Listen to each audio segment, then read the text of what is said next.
Even after bringing in a FEMA strike force, Northwest Texas hospital still short on staff. Thanks for joining us tonight. KAMR Local 4's Kaylee Green reports how that shortage is affecting staff managing a consistently high number of COVID inpatients and how long that FEMA strike force will be able to help. Facts, not fear, topping our news tonight. Northwest's Chief Medical Officer Dr. Brian Weiss says they typically have 70 to 80 COVID inpatients, and that stayed the same for the past 6 weeks. I would say we are consistently somewhere between probably about 28 and 30 patients in the intensive care unit, with typically half of those on ventilators. For that reason, the nurse-to-patient ratio is much lower than they'd like. A lot of times in the ICU, we may have 3 patients to 1 nurse, when ideally we really want to have 2 patients to 1 nurse.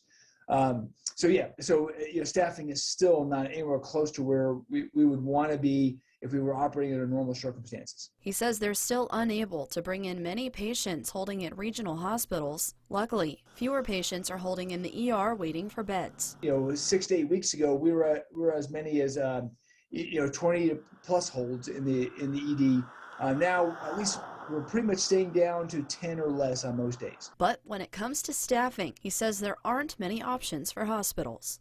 This FEMA team, my understanding is probably will be leaving us toward the end of the month. So really it comes down to working with our local nursing schools, namely AC and WT, to as they continue to graduate more nurses and try to get them into the workforce as quickly as possible. Dr. Weiss says while they're seeing many COVID patients coming in, they're still dealing with RSV and the flu, among other viral infections. Live in studio, Kaylee Green, KAMR Local 4 News. Jackie. Kaylee, thank you. We also reached out to BSA for an update on their staffing. They say that information won't be available for us until the city's next COVID-19 briefing, which has still to be scheduled.